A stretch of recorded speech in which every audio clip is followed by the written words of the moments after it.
నమస్తే, welcome to Leo. మనతో ఉన్నారు పొలిటికల్ అనలిస్ట్ కట్టా కార్తిక్ గారు. నమస్తే అండి. నమస్తే. మనం చూసుకుంటే జగన్మోహన్ రెడ్డి గారి యొక్క అనుచిత వ్యాఖ్యలతోని, తను చేసే చేష్టలతోని నిన్న పెట్టిన ప్రెస్ మీట్లో రెండు విధాలుగా, అటు అమరావతిపై విషం చల్లడం కావచ్చు, అదేవిధంగా తనకు సంబంధించిన కంపెనీలు పారిపోయాయని చెప్పి అంటున్నాడు. వాస్తవానికి కంపెనీలు ఇంకా రాష్ట్రంలో ఉన్నాయా, పారిపోయాయా? అసలుకి ఈ ప్రెస్ మీట్లన్నీ విన్న తర్వాత వైసీపీ నేతలు, కార్యకర్తలు వీళ్ళందరూ కూడా ఇక జగన్మోహన్ రెడ్డి మనస్తత్వం మారదు, మానసిక స్థితి సరిగ్గా లేదు అని చెప్పి వైసీపీ పార్టీకి సంబంధించిన షటర్ వేసేశారని చెప్పి అంటున్నారు. మీరేమంటారు? జగన్ ప్రెస్ మీట్ అంతా అయిపోయిన తర్వాత ఒక వైసీపీ మాజీ ఎమ్మెల్యే ఒకరు ఫోన్ చేశారండి నాకు. ఆయన చెప్పిన మాట ఏంటంటే, ఈ నాయకుడు కింద ఉండటం కంటే రాజకీయ సన్యాసం తీసుకోవటం మంచిదేమో అన్నా, ఎందుకంటే మా పొలిటికల్ లైఫ్ పోతుంది, జనాల్లో మా పరువు పోతుంది. మేము ఎప్పటి నుంచో కాంగ్రెస్కి కోరు, రాజశేఖర రెడ్డి గారి కుటుంబానికి, రాజశేఖర రెడ్డి గారికి వీరాభిమానులు. ఆ కారణం ఇచ్చా మా పొలిటికల్ లైఫ్ బతకాలని ఈ నాయకుడు వెనకాల ర్యాలీ అయితే మాకు పొలిటికల్ లైఫే లేకుండా చేస్తున్నాడు. ఒక్కసారి కాకపోతే ఒకసారి మానాలి కదా, మేము చెప్పింది వినాలి కదా. మొండివాన్ని, మూర్ఖుణ్ణి మార్చటం కష్టం, అందుకనే మేము ఈ పార్టీలో ఉండటం కష్టం అనే కాడికి ఒక వైసీపీ కరుడు కట్టినటువంటి వ్యక్తే వాపోయే కాడికి, పేరు చెప్పలేను, వ్యక్తిగతంగా చేసిన ఫోన్ కాదు కాబట్టి. కానీ అలా మాట్లాడే పరిస్థితి వచ్చింది అంటే ఇక వైసీపీ పరిస్థితి ఏంటనేది మీరే అర్థం చేసుకోండి. నిజానికి ఒక నాయకుడు వచ్చి ప్రెస్ మీట్ పెట్టిన తర్వాత ఆ నాయకుడి మాటల చుట్టూ, ఆ నాయకుడి ప్రశ్నల చుట్టూ చర్చ జరగాలి. కానీ మన చర్చల్లో ఏం జరుగుతుంది? జగన్మోహన్ రెడ్డి గారి తప్పుల చుట్టూ, జగన్మోహన్ రెడ్డి గారి ట్రోల్స్ చుట్టూ చర్చ జరుగుతుంది. జగన్మోహన్ రెడ్డి గారు ప్రెస్ మీట్ పెట్టిన ప్రతిసారి కూడా ఏదో రకంగా ట్రోల్స్ గురవుతున్నారు. జగన్మోహన్ రెడ్డి గారి ప్రెస్ మీట్ కోసం వైసీపీ కార్యకర్తల కంటే కూడా ట్రోల్స్ ఎక్కువ వెయిట్ చేసే పరిస్థితి. ఎందుకు ఇలా? అసలు ఎంత దారుణం! ఒక మాజీ ముఖ్యమంత్రి, ఒక పార్టీకి అధినేత ప్రెస్ మీట్ పెట్టే ముందు కనీసం ప్రిపేర్ అయ్యి మాట్లాడరా? స్క్రిప్ట్ చూసుకుంటే చదువుతాడు, దాంట్లో కూడా 100 తప్పులు. ఏ సబ్జెక్ట్ మీద ఏం మాట్లాడుతున్నాడో అర్థం కాదు. ఇప్పుడు నిన్న పిన్ టు పిన్ అన్నాడు కదండి, పిన్ టు పిన్ మనం కూడా మాట్లాడుకునేటువంటి ప్రయత్నం చేద్దాం. మొదటి టాపిక్ ఏమెత్తాడు? రాయలసీమ ఎత్తిపోతల పథకం గురించి మాట్లాడాడు. ఒకవేళ వైసీపీ మాట్లాడిందే నిజం అనుకుందాం, ఒకవేళ అంటే రేవంత్ రెడ్డి గారు తెలంగాణ అసెంబ్లీలో చెప్పిందే నిజం అనుకుందాం. అనుకుంటే ఆ విషయాన్ని వైసీపీ ఎప్పుడు పట్టుకోవాలి? రాయలసీమ ఎత్తిపోతల పథకాన్ని కూటమి ప్రభుత్వం అధికారంలోకి వచ్చిన తర్వాత ఆఫ్ చేసింది రేవంత్ రెడ్డి గారి మాట విని అనుకుంటే, ఆ పనులు ఆఫ్ చేసిన రోజు కదా వైసీపీ గొడవ చేయాల్సింది. అంటే రేవంత్ రెడ్డి గారు తెలంగాణ అసెంబ్లీలో చెప్పిన దాకా పనులు ఆపిన విషయం కూడా వైసీపీకి తెలియదా? అంటే ఈ రాష్ట్రంలో వైసీపీ లేదా? అసలు జగన్మోహన్ రెడ్డి గారు ఈ రాష్ట్రంతో కనెక్టివిటీలో లేరా? బెంగళూరు ఇరహంక ప్యాలెస్కి తప్ప రాష్ట్రంతో కనెక్టివిటీలో లేరా? వాళ్ళ వర్షన్ పచ్చి అబద్ధం. ఎందుకు? రాయలసీమ ఎత్తిపోతల పథకం పనులు ఆగిపోయింది 2020లో. అప్పుడు వైసీపీ అధికారంలో ఉంది, జగన్మోహన్ రెడ్డి గారు ముఖ్యమంత్రిగా ఉన్నారు. గ్రీన్ ట్రిబ్యునల్ పర్మిషన్స్ లేకపోవటం వల్ల, కేంద్రం నుంచి ఉన్న అన్ని అనుమతులు నిలుపుదల చేయటం వల్ల, కోర్టులో కూడా కేసు ఉండటం వల్ల పనులు ఆగిపోయినాయి 2020లో. అప్పటి నుంచి పర్మిషన్ తెచ్చుకోవడానికి కానీ, గ్రీన్ ట్రిబ్యునల్ దగ్గర అనుమతి తీసుకొచ్చుకోవడానికి కానీ, కోర్టు కేసును క్లియర్ చేసుకోవడానికి కానీ జగన్మోహన్ రెడ్డి గారు చేసిన ప్రయత్నం ఏమీ లేదు. ఇది రియాలిటీ. సరే, అయినప్పటికీ కూడా జగన్మోహన్ రెడ్డి గారిని కనీసం నమ్ముదాం అనుకున్నా సరే నమ్మటానికి అవకాశం లేకుండా చేసుకుంటున్నాడుగా తనకు తాను. రెండోది, కనీసం పులివెందర నియోజకవర్గంలో గండికోట రిజర్వాయర్లు, చిత్రావతి రిజర్వాయర్ల నుంచి సొంత పులివెందర రూరల్ మండలం గ్రామాలకి పిల్ల కాలువలు ఏర్పాటు చేసి వాటర్ ఇవ్వలేని జగన్మోహన్ రెడ్డి ఏదో రాయలసీమ వాటర్ గురించి చెప్తా ఉంటే జనాలకి నవ్వు రాదా? అసలు ఆ సబ్జెక్ట్ జగన్మోహన్ రెడ్డి గారు మాట్లాడొచ్చా? అది కూడా రేవంత్ రెడ్డి గారు మాట్లాడిన తర్వాత మాట్లాడటం ఏంటి? నీ ముందు మాట్లాడడం చేత కాదా అసలు? అంటే దీన్ని బట్టి జగన్మోహన్ రెడ్డి గారి మానసిక స్థాయి ఏందో మీరు అర్థం చేసుకోండి. ఇవాళ శ్రీశైలం జలాన్ని వందలాది కిలోమీటర్ల దూరం తీసుకెళ్ళి అందరినీ ఆ కాలువ సామర్థ్యాన్ని పెంచి రాయలసీమలో 39 నియోజకవర్గాలకి కలుపుతూ కుప్పం దాకా వాటర్ తీసుకెళ్లారు చంద్రబాబు నాయుడు గారు. ఎవరిచ్చారు రాయలసీమ నీరు? పులివెందులతో సహా కుప్పం వరకు నీరు ఇచ్చింది చంద్రబాబు నాయుడు గారు. ఇది రియాలిటీ. పులివెందులకి ఇచ్చినప్పుడు కూడా జగన్మోహన్ రెడ్డి గారు వెళ్ళి జలహారతి పట్టాడు. దీన్ని ఎలా చూడాలంటారు? అటు చంద్రబాబు నాయుడు గారు నీళ్లు తీసుకొస్తే ఇక్కడ జగన్మోహన్ రెడ్డి గారు వెళ్ళి ఇచ్చి అక్కడ జలహారతి ఇస్తున్నారంటే దాన్ని ఎలా చూడాలి? అంటే జగన్మోహన్ రెడ్డి గారి మానసిక స్థాయి ఆ స్థాయిలో ఉందని మనం అర్థం చేసుకోవాలి. సరే, అది ఒకటో పాయింట్. రెండో పాయింట్, భోగాపురం ఎయిర్పోర్ట్ గురించి మాట్లాడారు. భోగాపురం ఎయిర్పోర్ట్లో జగన్మోహన్ రెడ్డి గారు అంటే ఒకదాన్ని మనం క్రియేట్ చేసుకోవాలంటే అండి, ఒక చెట్టులో నాకు హక్కు ఉంది అనాలనుకోండి, ఆ చెట్టుకు విత్తనం అన్న నాటాలి, నీరన్నా పోయాలి, కనీసం సేంద్రియ ఎరువులన్నా వేయాలి చెట్టు పెరగడం కోసం. కానీ విత్తనం వేయలేదు, నీరు పోయలేదు, ఎరువు వేయలేదు, కానీ చెట్లు నాకు హక్కు ఉందంటే ఎట్ట కుదిరిద్ది? పర్మిషన్లు వచ్చింది చంద్రబాబు నాయుడు గారి హయాంలో, శాంక్షన్ అయింది కూడా 2016 చంద్రబాబు నాయుడు గారు ముఖ్యమంత్రి ఉండంగా, అశోక్ గజపతిరాజు గారు కేంద్ర విమానయాన శాఖ మంత్రిగా ఉండంగా. తర్వాత భూసేకరణ జరిగింది చంద్రబాబు నాయుడు గారి హయాంలోనే.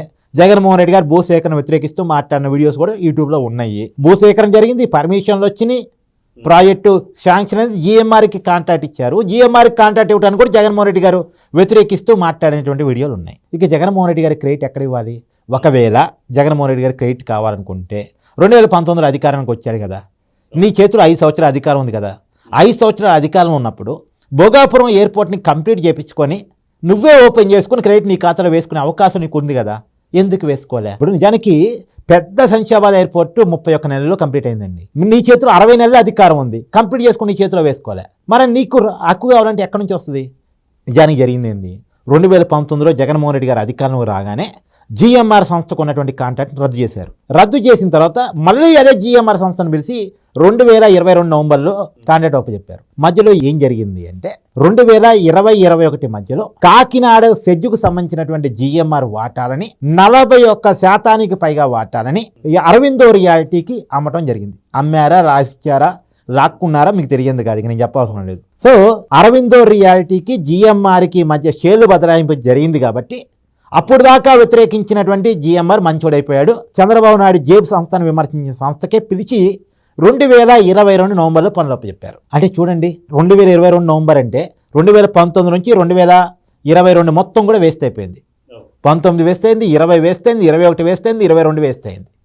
అంటే దాదాపు 3.5 సంవత్సరాలకు పైగా జగన్మోహన్ రెడ్డి గారు భోగాపురం ఎయిర్పోర్ట్లో పనులు జరగకుండా చూశారు. మళ్ళీ క్రెడిట్ కావాలంటే ఎక్కడి నుంచి వస్తుంది? ఇప్పుడు కూటమి ప్రభుత్వం అధికారంలోకి వచ్చిన తర్వాత పనులు వేగవంతం చేసి కంప్లీట్ చేసి ఓపెనింగ్ స్టేజ్ తీసుకొచ్చారు. సాధించింది చంద్రబాబు నాయుడు గారు, భూసేకరణ చేసింది చంద్రబాబు నాయుడు గారు, కాంట్రాక్ట్ సంస్థని ఎంపిక చేసింది చంద్రబాబు నాయుడు గారు, వేగవంతం చేసి మళ్ళీ అధికారం వచ్చిన తర్వాత కంప్లీట్ చేసింది చంద్రబాబు నాయుడు గారు. వాటా కావాలని జగన్మోహన్ రెడ్డి గారు అడిగితే జనం నవ్వరా? నీ చేతిలో అవకాశం ఉండే 2019 నుంచి 2024 మధ్య కంప్లీట్ చేసుకుని ఓపెనింగ్ చేసుకోవడానికి. అప్పుడు క్రెడిట్ నువ్వు అడిగేది నీకే ఆటోమేటిక్గా వస్తుంది. కానీ అవకాశాన్ని వదులుకొని ఇప్పుడు చంద్రబాబు నాయుడు గారు ఓపెన్ చేస్తుంటే నాకు క్రెడిట్ ఉంది అంటే ఆడింది. తర్వాత ఇక అసలు పాయింట్కి వచ్చేస్తే కంపెనీలు పారిపోతున్నాయి అని చెప్పేసి ఒక బుకాయింపు. సహజంగా జగన్మోహన్ రెడ్డి గారి మీద ఉన్న విమర్శ ఏంటంటే జగన్మోహన్ రెడ్డి గారు అధికారంలో ఉండగా కంపెనీని పారదోలారు. చాలా కంపెనీలు ఆంధ్రప్రదేశ్ను వదిలిపోయాయి. ఎందుకు వదిలిపోయాయి? వీళ్ళ బెదిరింపులు, వీళ్ళ దోపిడీ, వీళ్ళ బ్లాక్మెయిలింగు, వీళ్ళ దందాలు చూసి ఉండలేక జాతీయ అంతర్జాతీయ క్రెడిబిలిటీ ఉన్నటువంటి కంపెనీలన్నీ కూడా రాష్ట్రాన్ని వదిలి పారిపోయాయి. ఆ పారిపోయినటువంటి కంపెనీని పట్టక రావడానికి ఇప్పుడున్న కూటమి ప్రభుత్వం శతవిధాల ప్రయత్నం చేస్తుంది, ఒక రకంగా తపస్సు చేస్తుంది. ఇవాళ చూడండి ఆంధ్రప్రదేశ్ పరిస్థితి ఏంది. మొన్న వచ్చినటువంటి ఒక నేషనల్ రిపోర్ట్ ప్రకారం దేశంలో వచ్చిన పెట్టుబడుల్లో 25% పెట్టుబడులు ఒక ఆంధ్రప్రదేశ్కే వస్తున్నాయి అని, అంటే ₹1 పావలా ఆంధ్రప్రదేశ్కి వస్తున్నాయని. కానీ జగన్మోహన్ రెడ్డి గారు రివర్స్లో తనకున్న పెండని చంద్రబాబు నాయుడు గారు రాసే ప్రయత్నం చేస్తున్నాడు. ఏది చంద్రబాబు నాయుడు గారు ఉండగా కంపెనీలు పారిపోతున్నాయని. సరే జగన్మోహన్ రెడ్డి గారిని ఒకసారి నమ్ముదాం. ఏ కంపెనీల పేరు చెప్పాడు? భారతీయ సిమెంట్స్. ఎవరిదండి అది? జగన్మోహన్ రెడ్డి గారిది. జగన్మోహన్ రెడ్డి గారి సిబిఐ ఈడీ కేసులో ఉన్న కంపెనీ. తర్వాత దాల్మియా సిమెంట్స్, ఇది ఎవరిదండి? జగన్మోహన్ రెడ్డి గారికి సంబంధించినటువంటి సిబిఐ ఈడీ కేసులో ఉన్న కంపెనీ, జగన్మోహన్ రెడ్డి గారి అనుబంధ కంపెనీ. తర్వాత అరవిందో రియాలిటీ కంపెనీ గురించి ఇప్పుడే మనం మాట్లాడుకున్నాం.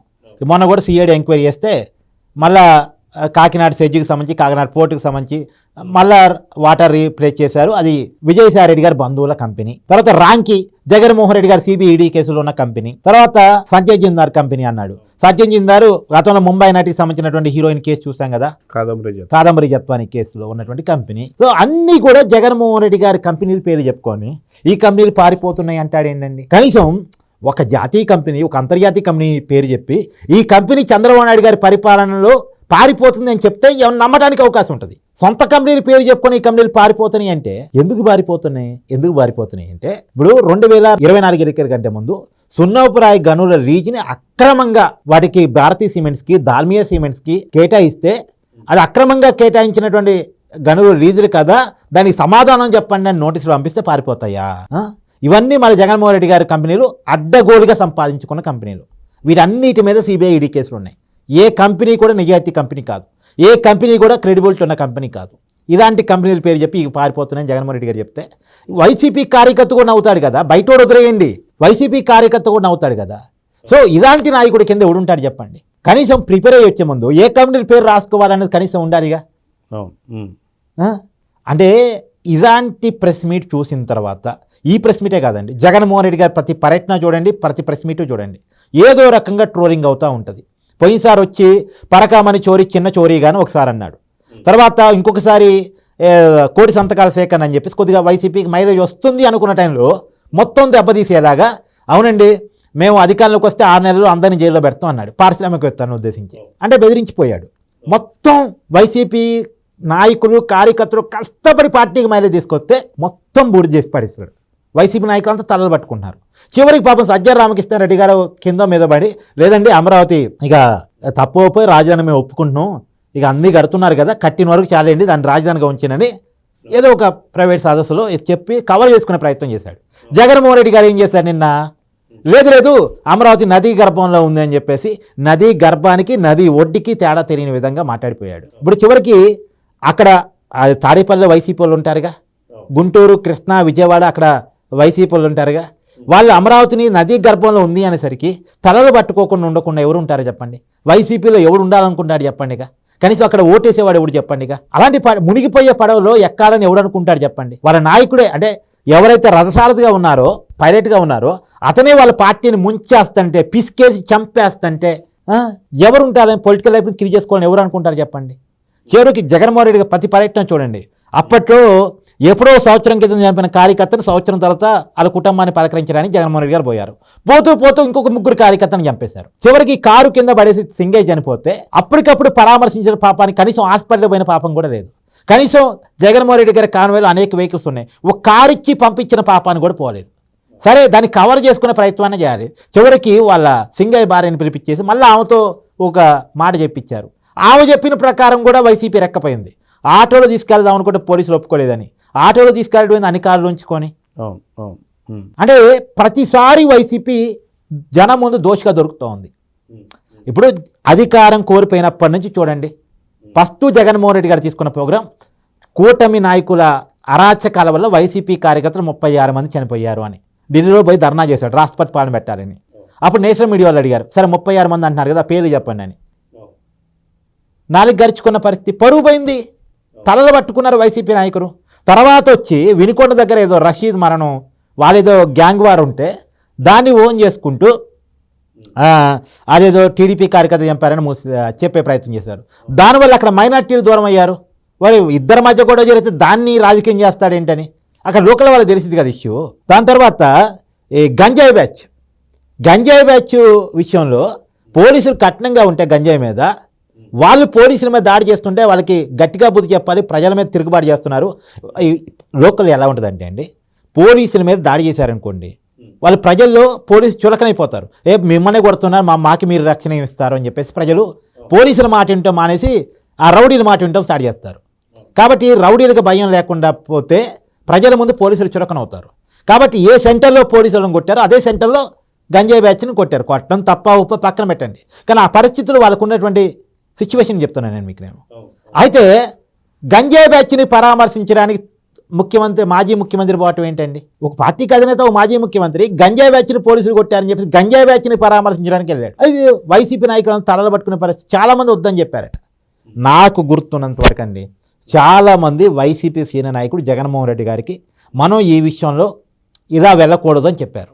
కానీ ఏ విషయంలో జగన్మోహన్ రెడ్డి గారు వినలేదట. చివరికి ఉమారెడ్డి వెంకటేశ్వర గారని కేంద్ర మంత్రిగా పనిచేసిన అనుభవం ఉన్నటువంటి వ్యక్తి కూడా జగన్మోహన్ రెడ్డి గారిని అమరావతి విషయంలో ఎడ్యుకేట్ చేయడానికి ప్రయత్నం చేస్తే నీకు తెలియదులే అన్నా అని చెప్పేసి అన్నాడంట. అంటే ఎవరి మాట వినని ఒక మొండివాణ్ణి, మూర్ఖుణ్ణి, పిచ్చివాణ్ణి, గుడ్డివాణ్ణి, కళ్ళు మూసుకుని ఇలాగే పోతా అని చెప్పేవాడిని, ఎప్పటికీ మారకుండా ఉండేవాడిని, ప్రజలతో కనెక్టివిటీ లేనివాడిని ఎవరు ఫాలో కావాలని చూస్తారు చెప్పండి? ఎవరు పొలిటికల్ లైఫ్, ఇప్పుడు ఇలా పొలిటికల్ లైఫ్ పక్కన పెట్టండి, అతని వల్ల వీళ్ళంతా విలన్గా కనపడుతున్నారు కదా.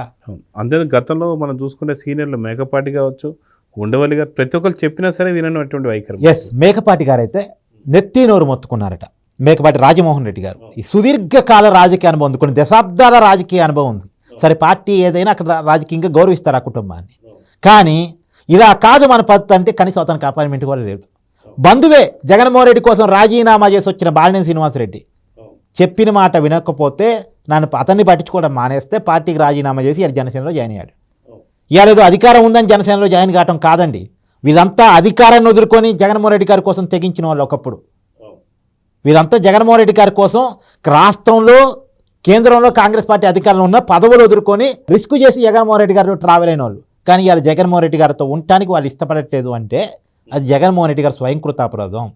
జగన్మోహన్ రెడ్డి గారి కోసం జైలు జీవితాన్ని గడిపినటువంటి విజయసాయిరెడ్డి, జగన్మోహన్ రెడ్డి కోసం పాదయాత్ర చేసిన షర్మిల, జగన్మోహన్ రెడ్డి కోసం అన్నీ తానై పనిచేసినటువంటి వైఎస్ విజయమ్మ, జగన్మోహన్ రెడ్డి గారి కోసం కరడు కట్టినటువంటి అభిమానులు, లేదు ఆ టైంలో పదవులు త్యాగం చేసి వచ్చినటువంటి కోటంరెడ్డి కావచ్చు, మేకపాటి మీరు ఇందాక చెప్పినట్టు కావచ్చు, వీరంతా కూడా ఇవాళ జగన్మోహన్ రెడ్డితో ఉండలేక మా రాజకీయ భవిష్యత్తు కోసం ఈ నాయకుడికో దండం ఈయనకో దండం, గెలవకపోయినా పర్లేదు గౌరవం కోసం ఆ కాంగ్రెస్ పార్టీలోనూ ఇంకో పార్టీలో మేము జాయిన్ అవుతాం అని చెప్పేసి గెలవదు అని తెలిసిన కాంగ్రెస్లో పోవటానికి కూడా ఏమాత్రం వెనకాడని పరిస్థితి. సో చూద్దాం అండి, ఖచ్చితంగా జగన్మోహన్ రెడ్డి గారి యొక్క మతి సీమితం చూసి ఆ వైఖరి చూసి ఉన్న చిన్న చితక కార్యకర్తలు కూడా బయటికి రావడం అయితే జరుగుతుంది. సో చూద్దాం ఏం జరగబోతుంది. నమస్తే.